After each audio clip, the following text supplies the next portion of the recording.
There we go. Hi, Caleb. Hi, thanks very much for joining us this evening. It's really great to see you.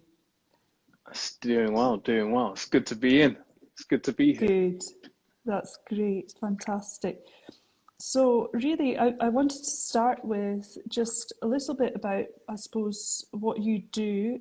We've known each other for a few years now, Hmm. and I think it was mainly at the beginning through my work at Music and Vision that Yes. we met, and you helped me out a lot in, I think it was 2018 or 2019. I can't even remember I'm now. thinking now 2020's myself. happened. I know 2020's 2020 has happened, and gone it's so quick.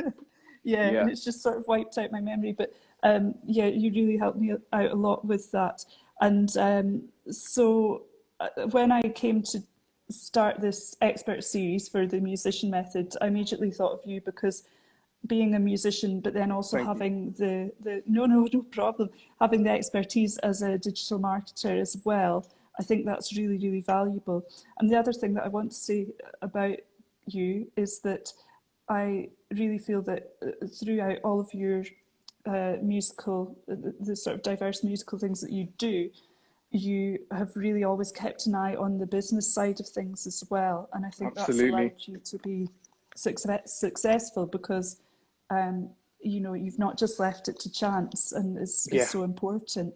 Yeah. So do you want to just tell us a little bit about what you do? Would be Yeah, great. okay. So my name has been said. I'm Caleb Wilson. I am a bass player first and foremost. I went to study music, and then towards the end of my study, I started getting bits of work within the kind of media side. So more like film, little bit of TV work, and some of that was with you, Kathleen, with it was classical Hmm. vision at the time, which is now At the time, music, yeah. music in vision. So Hmm. I kind of started getting into the world of, oh, this digital stuff, more like the actual filming of music. The contracts on that side were so much more attractive than, Hmm. the live performance side, even at a pretty high level. Unless you're doing like the top gigs, it's very hard to Hmm. come even close to what you get Yeah. paid for the amount of time you put in. And it's Hmm. just a lot less taxing physically as well. Anyway, Hmm. that's kind of how I started. So I'm currently doing a lot of stuff with BBC at the moment, filming wise for bass guitar. But all Hmm. through my course, like you said, I was always interested in business because I'm like, if I'm going to do this, if I'm going to do this for a career, I kind of need to have my head screwed on, about Hmm. how do I actually become able to pay my bills? Hmm. Rent isn't going to pay Yeah. itself. So Yeah. I kind of delved into the world of, marketing, sales, how do you market yourself? Because music, especially as a musician, and a lot as well for artists who are getting up and they don't already have a manager or signed, it's one of the few creative careers where people don't have an agent. Hmm. So Yeah. actors have agents, actor musos have agents. They, Hmm. and when I speak to my friends who work in that field from playing the music for some of these things as well, they were like, oh Hmm. yeah, my agent handles all of this. So there's a Yeah. really big gap, I guess, in the market for Mm-hmm. helping musicians get work because, again, it's a really Hmm. competitive industry. So I started doing Hmm. courses, I started learning, and then I started working with businesses here and there and helping my friends out with their ads, like promoting Hmm. themselves online, getting more traction, getting yourself out to new people. Because ultimately, if you don't already have the fan base, how are you getting your music, what you're doing, out to more Hmm. people? Yeah. Yeah, absolutely. And I really feel that there's, and I wonder whether this is what you have done. There's actually, if you've got the motivation, there's a lot that you can teach yourself about this Absolutely. kind of thing. There's so much online. I mean, it's great to try and, I mean, I really want to try and bring a lot of things together for this particular channel. But most of the things that I learned about running a business I learned from when I actually started my company. It wasn't when I was a freelance musician, it was when I actually started the company. And I just wanted to ask you, did you learn a lot of this in your course, in your degree, or was it later on just through This was self-research? actually like a course out, like an online course outside of Uh-huh. my degree. So I was doing all of this alongside my degree. Now, Right, okay. the yeah, that's the thing. Every piece of information you need is sitting somewhere on YouTube. The issue is you've got to go and find it. And when you don't know about something, you don't know what is the good information and what is stuff that is going to make it take longer for you or not quite what you really need to know. So I valued speed, so I paid for a course. Yeah, yeah, and I think you're absolutely right. It's totally worth it, and but as you say, it's difficult sometimes to know what the right course or the correct information is for your particular genre or for Yeah, your kind of part of the industry. absolutely. So that's why I think talking to you today is so valuable for musicians, because you can see it from both sides, Yeah, obviously. absolutely. So why don't we get into it a little bit and just talk firstly about the reasons why digital marketing is important. Obviously, we've come to this point in 2020 where our customers or our audience is all online. And that's whether you're teaching or performing online. Perhaps you're selling a product. Maybe you've got a service-based business that isn't music at the moment because you're trying to make ends meet. Hmm. But you and I both know that everyone is out there online. So, what's the first thing that you would do to get set up? Would it be a website, YouTube channel? What do you think is the most important? So, yeah, I think if we look at it from even just before Corona, if we look at our behavior as people, more often than not, we're spending our time on Instagram, on YouTube, on Facebook, depending on who we are. And it's one of these things where you have to kind of weigh up your time and effort. It's like you can go and do however many rehearsals it takes, pay for your band to get to the rehearsals, book a gig, book a venue, go to the gig. The venue might not pay that much. It may not be paid at all, and you're going Yeah. to show yourself to people, to a certain number of audience that you can't guarantee. You don't know how receptive it's going to be. So, that's a lot of time and commitment, and it's a worthwhile thing to do. But if you think for a couple pounds, you can show yourself to 1,000 people, and you can target that. Yeah. You can really specifically go. If you know who you sound like, and these, or your typical audience, your target audience, you can literally tell Facebook who you want to show your stuff to, and it will do that for you. And you can go about actually creating the content for everything else that you're doing. So Yep. there's so much there. There is so much there that you don't have to spend hundreds. I think that's the other issue as well. People come online, they see the idea of promotion, ads, all of this sort of thing, and they think, right, I have to spend 100 quid on ads to get any results. And it's just not true. And at the same time, there are ways to do it organically, but you got to be strategic. The ways to do it organically, platform's probably not going to be Instagram right now. So, Yeah, yeah. yeah, you're absolutely right. And because what I would say is, I always encourage people to try and do, particularly if there is a sort of research stage of their business, I think it's always wise to do as much organic reach as you can at the beginning. But I feel like on Instagram especially, my reach has been going down recently, my organic reach. And I wonder whether it's because I did start running a few ads, and now I feel like so we know, as people that have run these ads before and are active on social media channels, and I'm sure that probably a lot of you do know that your your actual content doesn't get seen by everybody. So it's maybe like 10-20% of your audience. And I feel like at the moment, it's just hardly getting seen at all. I feel like it's gone down over the last couple of months. Do you agree with that? Or So with Facebook and everything Facebook owns, being Facebook and Instagram, yeah, it's yeah,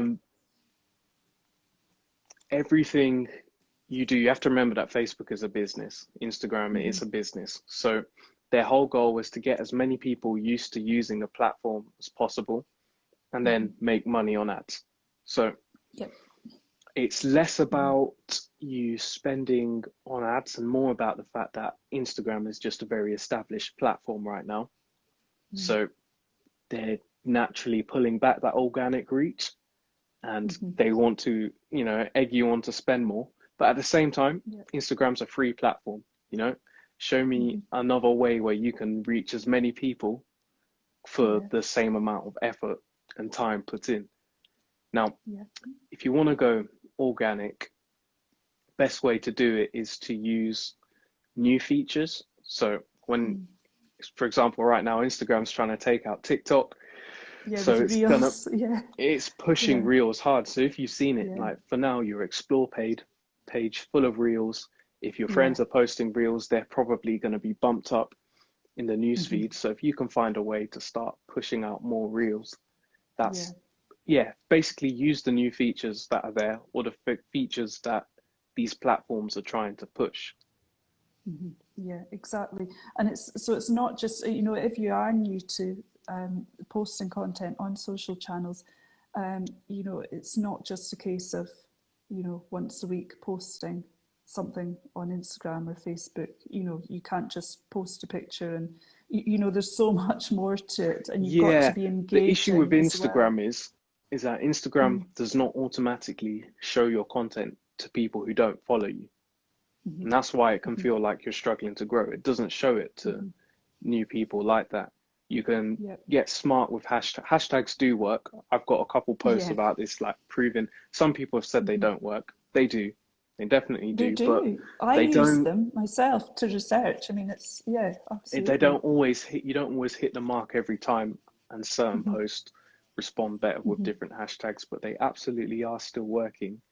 But Instagram is a case of you post it and it's gone, right? So that means once you put all that work in, if you don't get a certain amount of reach within the first 2 days or so, realistically, that post is finished. Now, if you were to post that same video or a video on the same content on YouTube, and it was something that was searchable or is being searched, that video then becomes a digital asset because people are constantly searching for it. And I'm all for building digital assets now. So you got to view it like digital property. Same way you buy a house and you can rent it out and it earn money for you. These videos can do a similar thing. And less focus on the money, more just on bringing awareness to your brand, to what you're doing. Yeah, definitely. So I had an example where I had one video that I made, I think almost 2 or 3 years ago, and it was it wasn't a great performing video. Now in lockdown, it literally did that. As soon as lockdown hit, it did that, and it just started getting loads of views out of nowhere. You can't have that on Instagram. No, exactly, because once it's gone, it's gone.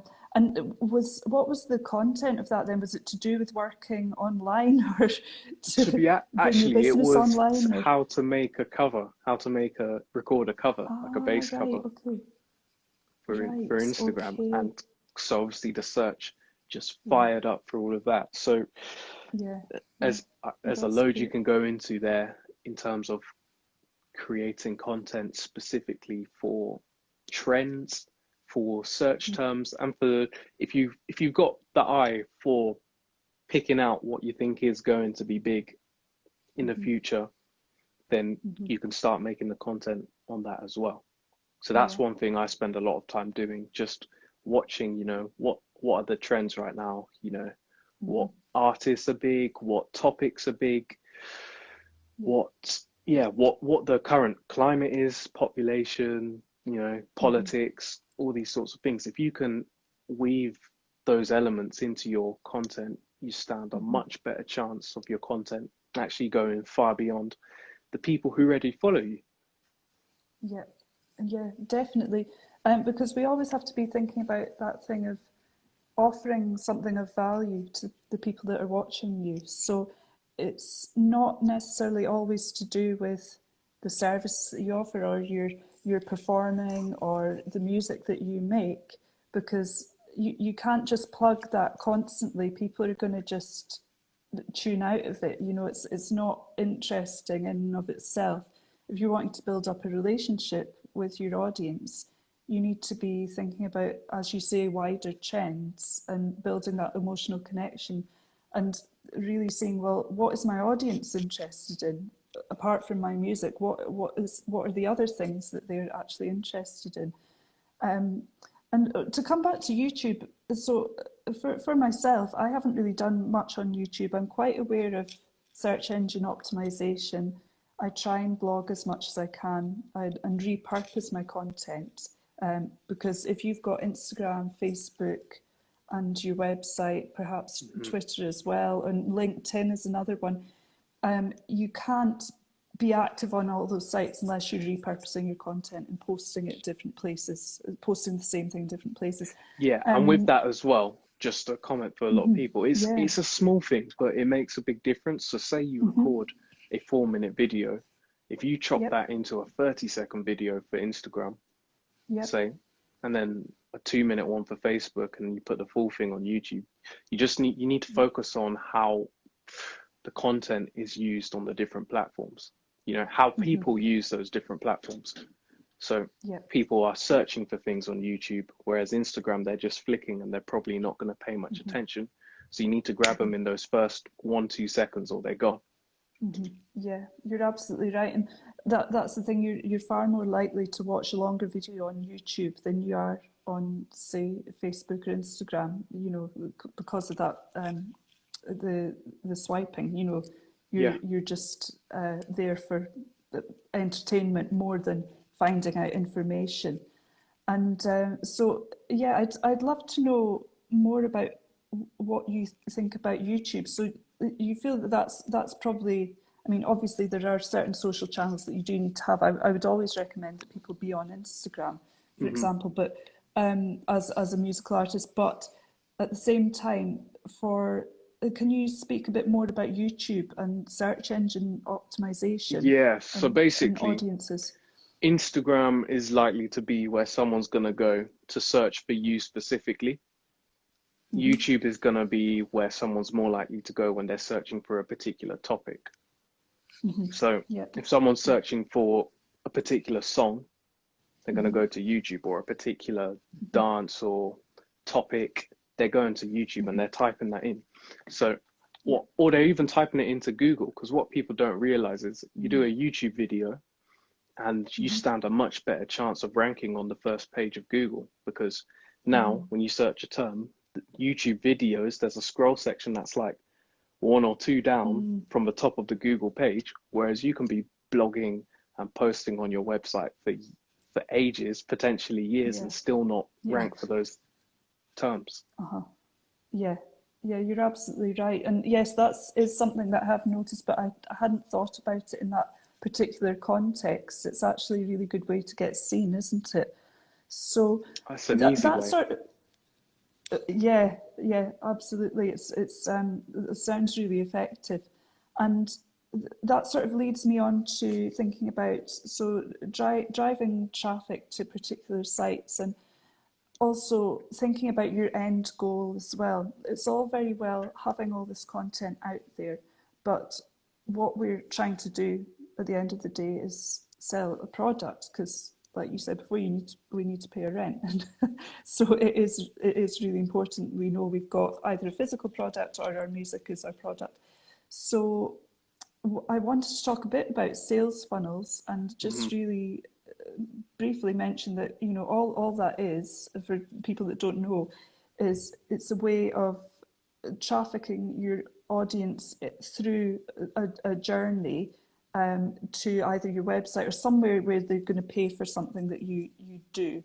And it should feel pretty straightforward. It shouldn't feel like you're giving them a hard sell or anything. Do you want to speak a bit more about maybe how YouTube can be useful to do that, and how you can link these different sites up? Yeah. So when we talk about sales funnels, I think the issue that especially most musicians have is they don't know what they're selling. Mm-hmm. Yeah. And they're just that's the biggest issue. Most people don't actually know what they're selling. They could tell you they're doing music or they want to get their music out there, but they don't actually have a plan of, you know, where is that dollar, that pound coming from? You know, like for the most part, most people are not going to earn what they're looking for through streams. Not yet, No. which is fine. So you need to decide whether your goal is for brand awareness, so getting people aware of who you are, so that at a later stage you're playing the long-term game, and that actually you can earn that.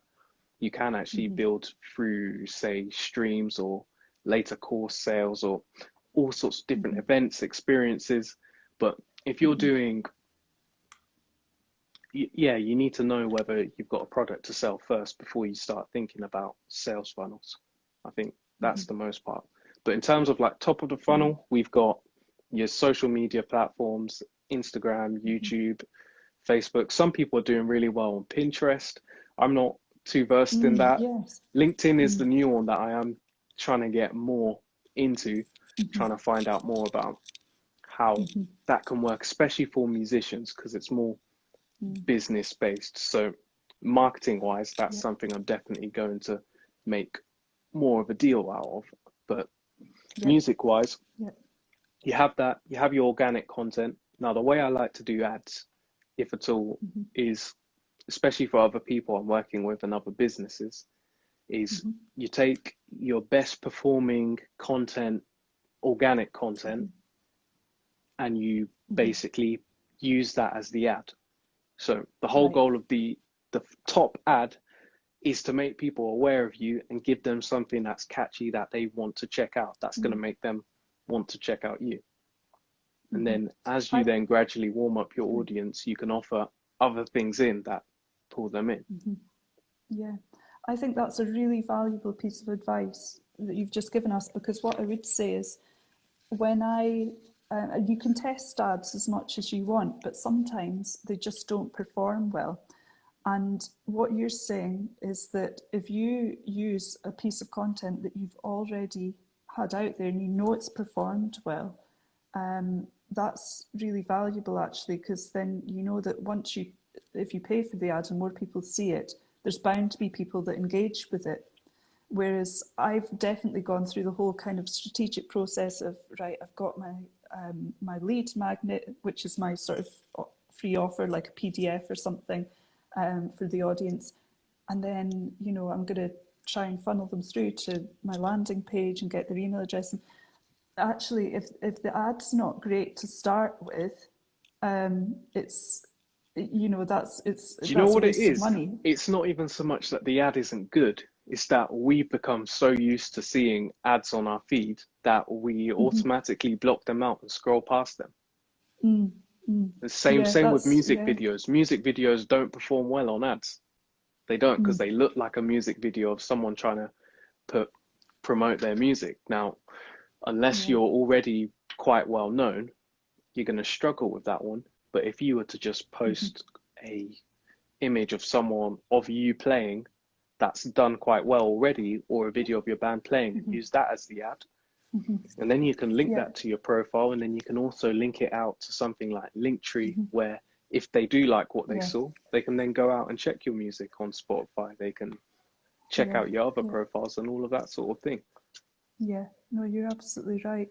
And I think that's particularly if you're new to ads, I think that's a really good piece of advice, because then you've already sort of tested it beforehand, which is really great. So one strategy for anyone watching that wants to jump on this is you take a piece of content that's already performed well organically, You need to set up Facebook Business Manager to do this, but there's a ton of videos on YouTube, but type in business.facebook.com, get that set up. And what you do is you take that ad that's done well, you just basically use the post as the ad. So basically all the views, the likes, the comments build up on that one post, and you set it so that it will just spend, say, £1 or £2 every day, and you just leave it running, which you can of course pause if things get tight, but you keep that running, and eventually you build up to something that's got like 15,000, 20,000, 100,000 views. And then the minute someone sees that on their feed, even if they know it's an ad, they're more likely to pay attention to it just because of social proof. Yeah, and it doesn't take a lot to get that going. So that's really interesting.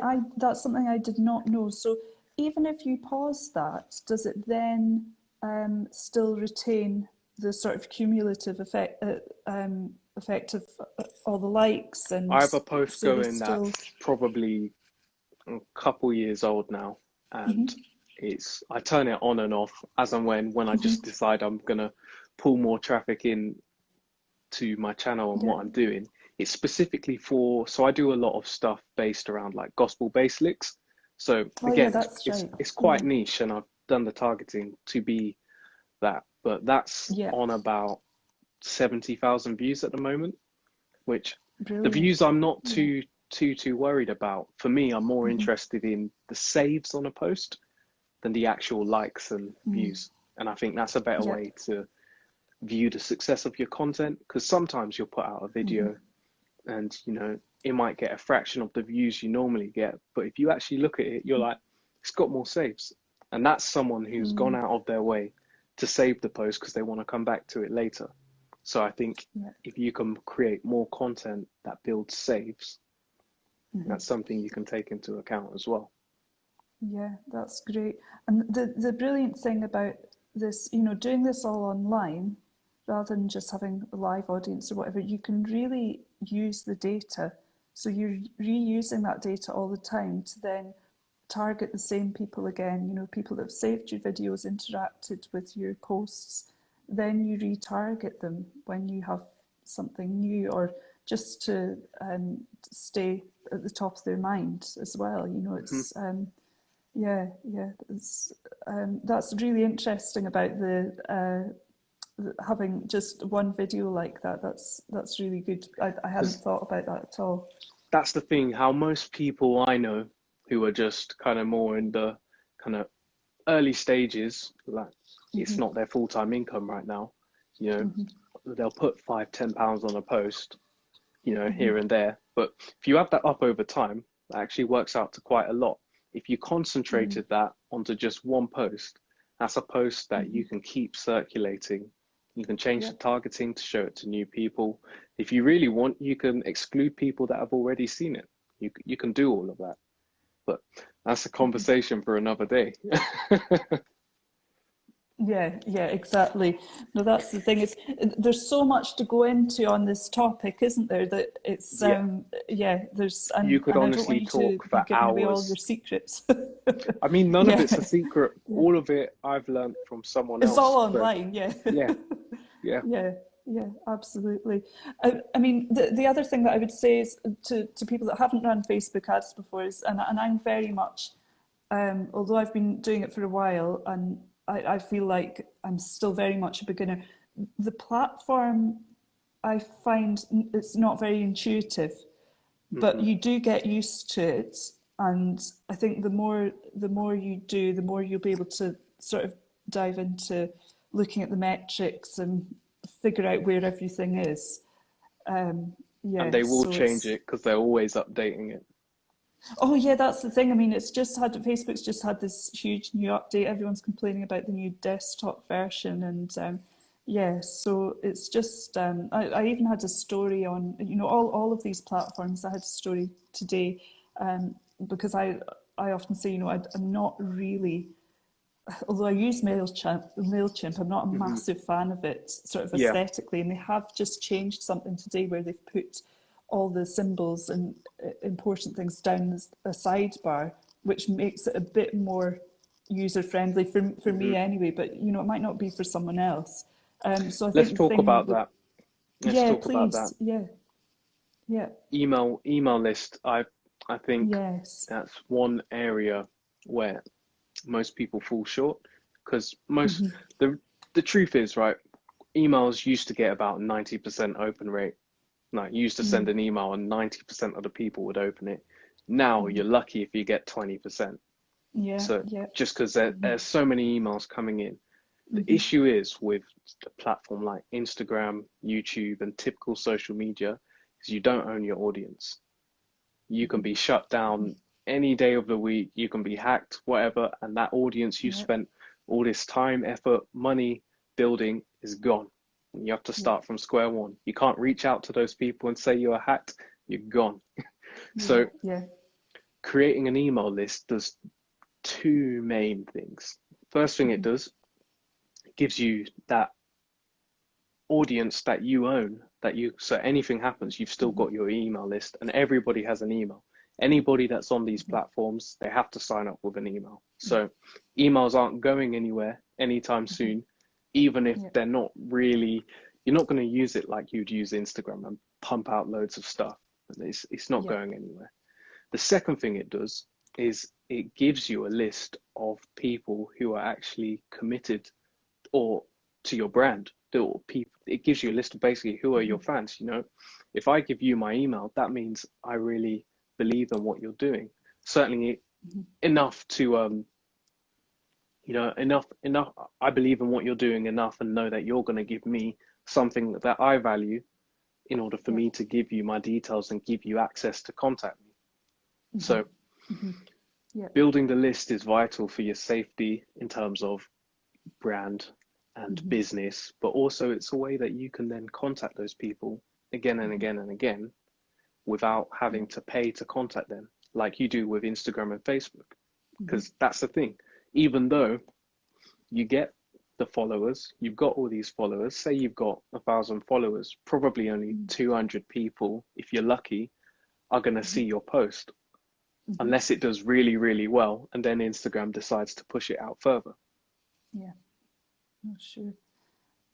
And the other thing is that I suppose with the email list, it's another way to just keep at the top of your audience's mind. So without spamming them, obviously, Yeah, it's got to be a mixture of, you know, giving them something of value, little tips into their inbox or something free, that's it. like a discount, and selling.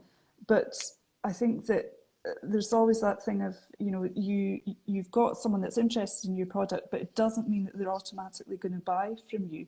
Yeah, So it might take a, a few months to kind of build up that relationship where they trust you definitely. enough And that's the thing to as well. actually There's this concept of, one of the things that stood out to me when I first started getting into this whole kind of sales and online marketing space was hot and cold audiences, which is a term that we're probably all vaguely familiar with, but yeah, it's something that we don't take as seriously. Like, we try and talk to people that have never heard of us the same way we talk to a fan who's been following our music for 2 years, and yeah, it just doesn't work. So that email list becomes a platform where you can then be more, talk more in a way that you would to someone who's known you for a long while, like a close friend, than you would for on your main profile.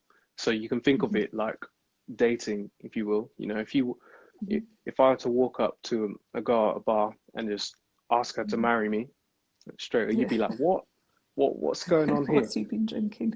Yeah, exactly. But that's what we do with sales all the time. We just go up to Yeah, strangers and say, buy my stuff, which is yeah, what most yeah, people do with ads, which is why it doesn't work. And you turn yeah, around and be like, why isn't this working? yeah. No, sure. Yeah, because yeah, exactly. And the thing is, we've all seen examples of that. Everyone's seen it in the feed where you thought, you know, I'm not going to buy that, or purely because it's an ad. You think, well, that's not. I'm not really interested in that. So, and that brings me on to just another point. Sometimes when with clients, when we talk about starting out social media channels and promoting ourselves online, um, sometimes clients will say, well, but I don't want to come across as sort of over promoting myself in front of my peers and sort of turning people off. You know, what's the way? Because a lot of musicians are really quite naturally shy, or they don't want to come across as sort of arsey, or, you know, they just want to promote their music, get the music out there. Do you think there's a way to do it without kind of feeling like you're doing a sort of hard sell all the time? Hard sell, yes. If you're caring about your friends' opinions, you probably best off having a separate account for your friends, Yeah, or having them yeah, unfollow you. There's people are going to say what they're going to say ultimately, and the truth is they're already saying it. So yeah, yeah, you might as absolutely, well. yeah. You might as well. Yeah, I think in terms of that is the thing. Most creative people have that where, and I've had it as well, where I've made certain content that I know is perfect for the type of people I'm going for, the type of people I'm here to help. But I know that some people are going to be like, it's not really for me, or what are you doing there? Why are you doing that? And you just have to, Yeah, me too. Yeah. you either have to stop them, like I'm pretty sure you can make them unfollow. So if that's how you feel, you can do that. Yeah. And then, Yeah. or you suck it up. And in terms of friends and family, that's always going to be the one, really. It's going to be the people closest to you, because you're not that bothered as much what strangers think. Yeah. Yeah, That's absolutely. that's an internal battle there. Yeah, yeah, you're absolutely right. This is it's a more sort of existential question, but I know that it's something that people that are just starting to get into this stuff do think about.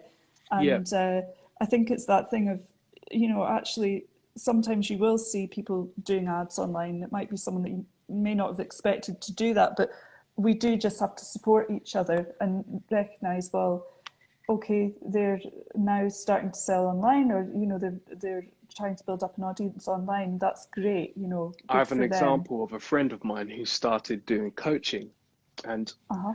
she initially started putting this stuff out, and obviously at the time most of her social media was friends and family. So when she's putting out her stuff at like £35 a session, you know, she wasn't getting a lot of love. And she then over time, you know, kept putting out the content, kept educating, and now she charges 3 figures a session Yeah, at good for least. her. £35 Yeah, is too low. So exactly. yeah, yeah, Exactly. She yeah, charges three good. figures a session and has 4 figure monthly coaching deals. So Yeah, good for her. Yeah, it's something you absolutely. you can definitely push through. And once people start seeing the shift as well, it the opinions change. Yeah, that's the thing. Yeah, and you know, if people don't like you for whatever reason, you probably aren't going to change their mind, so it Yeah, doesn't really matter. that's it. But Ultimately, I play yeah, bass on CBeebies, right? So I end yeah, up doing all sorts for at times, and yeah. if I cared about people's opinions, that's really not the gig to have No, for that. Not at all. no, exactly. Yeah, no, but it's such a. I mean, especially if you've got kids. You know, I mean, I think anyone that watches that is just such a great show, and I bet you get so much out of that as well. You Yeah, know, I and mean, the crazy thing fantastic is, right, musicians. through taking the first gig on CBeebies playing in the Christmas show, Yeah. I ended up, funnily enough, touring for a month with Justin Fletcher around Oh the yeah, UK, that's which right. was Yeah, that was hilarious. And then yeah. the show I'm now doing, YolanDa's Band Jam, Uh-huh. that through that we played with Beverly Knight, we played with Anushka Shankar, we played with Yeah, Maximo Park, Feeder. So yeah, yeah, it's just like we played the CV musical CV has now done this through one gig yeah, on a kids TV. yeah. It's amazing. Yeah, absolutely. No, I think it's been a really great um, sort of, because I remember, didn't you get that gig when you were just out of your degree as well? Yeah, I got the Was Christmas that show right? literally Yeah, right out of it. yeah, yeah, that's right. I think it's been a really excellent thing to sort of kickstart everything, and yeah, Hmm. it's really brilliant. But so what I'm thinking is, so it's now 1:45, and I'm just wondering if we should start to slowly wrap up. And I I think this has all just been so incredibly useful. And I've had a query about, are we going to save it and post it, because some people haven't been able to watch the whole Hmm. thing. And yeah, I think it's been really, really valuable. I just Definitely. wondered if anyone on the comments had any questions I, before we go, or I think I was it? saw. Oh Did no, I? just asking if they're going to share it. Yeah, I haven't seen any apart from that. But if you do want to ask anything, ask away. Um, I can see there's still a few people on, and otherwise, I will save this and write. Oh, excuse me. I'll write up a little bit about it. Just the kind of, the really useful Yeah, things that we probably have went come left, out right, of and it. center. But yeah, there's Yeah, honestly I know. there's a world of you could go a mile deep into Yeah, all of these individual areas that we spoke about. But that's yeah, probably the other thing as well, is absolutely. maybe just thinking about going narrower and deeper rather than Hmm. trying to just get as many people to what you're doing as Yeah. possible. Like actually creating fans. So Hmm.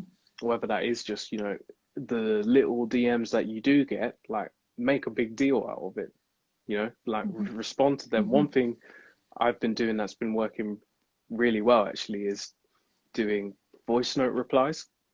I Hmm. got that from Gary Vee, Yeah. so it's something All that can't right. be copy and pasted, it's Yeah. and it doesn't take long. It doesn't No, take it long, doesn't. but it No, makes a it big doesn't. difference And to that person. it does, absolutely. And it really builds trust as well. And, lets people know that there is a person behind the account as well. Yeah. Yeah, no, it's really valuable. Nico's And I asking can, about suggestions for maintaining various different platforms, so mm, managing time. So for yeah, me on that, uh, couple options, couple ideas. You could say have content themes. So hmm, you hmm, have specific types of content that you make. For example, for me, that I've not been doing enough of and I need to get back to, I do say a lick of the week, which has not been weekly. right, I have okay. a lick of the week. I have kind of base covers, and then I'll have like my Hmm. teaching, like actual Hmm. lessons around basic music theory and ideas like that. So if you can Yeah. generate kind of staple content ideas that you can continue to do again and again and again, that will Hmm. really help come up with ideas for content. Because for me, that's kind of where most of my stumbling block has been. Just actually, Hmm. what do I make for content this time around? So once I got that into Yeah. place, the process was a lot easier. It took a lot of thought out of the equation. Hmm. The Hmm. other thing would be to try to document what you're doing. So Yeah. Yeah. whatever you're doing related to your music or whatever your business is, actually start Hmm. documenting some of that. So I Yeah. might, I do that. Yeah, yeah, yeah. absolutely. Yeah. And Uh-huh. then if you can film a longer video, use that long video, break it up into Hmm. chunks, and you can post that long video, break it up into say 3 or 4 small highlights and post that on the same channel. Yeah. Yeah, absolutely. So it's that thing again of just, repurposing content is, Yeah, yeah. because I know that Gary Vee is one of those people that's like, you have to make all this content all the time. It's got to be out there. But you have to, it's got to be targeted, it's got to be relevant to your audience. So if you've got one really good piece of content, then as you say, you can just repurpose it for all of the different channels. And I think that's the only way to do it, really. And yeah, also avoiding that thing of just scrolling. You do have to have a strategy and of kind of I've always got a vague plan for the week, even if I don't have it all Yeah. totally mapped out. I think it's Yeah. focusing on being more of a producer or creator than a consumer. So, if we put that the same amount of time, I'm guilty of this. We put into scrolling, or even we think we're being productive by watching YouTube videos. If I put that time and energy into creating, how much more creating and content would you actually get done? And then Yeah, yeah, I absolutely. would use the same content for different channels, but I might use different parts of the content. So I might use, say, a 20, 30-second clip on Instagram, a 2 minute on Facebook, or I might put 2 minutes on IGTV, and then I might put, say, 5 or 10 minute chunk, or just a longer version with behind the scenes on YouTube, and then stories you bang up all the bloopers, the behind the scenes, the process. Yeah. That because now the way they've done stories, that's kind of one area where that can be almost throwaway content. Because Yeah, the it's truth sort is, of most people, really informal, isn't it? I yeah, mean, doesn't yeah, have you to can't be. really go wrong with stories. Yeah, yeah. You But don't you're have to think constantly too then at much the about it. top and in people's minds. Yeah, definitely. I mean, as soon as I've posted on the main feed, I immediately put it on stories as well, because it's just, I feel like it kind of doubles the chance of your Yeah, posts even getting definitely. seen. So, yeah, Even yeah. just getting your midday coffee, that's content Yeah, yeah, for I your know. And story. people It don't wouldn't want to be a main see. post, but it can definitely be story. Yeah, that's right. And I think it's, yeah, absolutely what you're saying about, the amount of time we all spend scrolling. We do have to look at it as, okay, this is part of our work as well. And it's Yeah, not just a hobby. It's not just kind of like, because it's got to be consistent as well. That's that's the it. other thing. The algorithm, I don't think, likes it if it's not consistent. Yeah, Um, so I tell you what, stories are an easy way. They're important because it's an easy way to keep at the top of the feed and keep in the feed for the people that are following you. Whereas, in an actual main post, you got to put more time and effort into. And then if you're waiting, 4 or 5 days before you post again, or a week or more, it's been that long since they've seen who you are. Yeah, that's right. Yeah, so they have to sort of go on that kind of user journey again. It's like, oh yeah, I remember this person. What do they do? You've got to reintroduce yourself again, Yeah. almost. Yeah, absolutely. Well, what I'm just thinking is that I think we're going to get very close to our hour Our being time up. limit. Yep. Yeah, the time limit, so which I'm just mindful of. So I just want to say thanks so much for all of your questions, but most importantly, thank you so much, Caleb. It's Oh, been it's been a just pleasure. really, really useful. Yeah, an absolute pleasure, and it's really great just to catch up and see you, and Yeah. just hear more about what you're doing. And yeah, if you have any further questions for either myself or Caleb, you can you'll be able to see Caleb's handle here. And yeah, what I'll do is I'll repurpose this and put it up on Instagram and YouTube and all of that. And yeah, I'm hoping you can go back into it and see what we talked about. So but yeah, thanks so much, Caleb, and have a really good rest of your evening. I will. And I'm about to have yeah, dinner. all good. Yeah, me too. Me too. Yeah, I'm an hour ahead, so I'm just hoping the kids are asleep Right. now. Yeah. So it's a useful time to do a live session. Don't have to That's do bedtime. perfect. So That's great. anyway, okay. Well, thanks so much, everybody, for watching, Thank you, and everyone. thank you, Caleb. And we'll be in touch soon, I'm sure. Okay, see Perfect. you later. Thanks. Bye.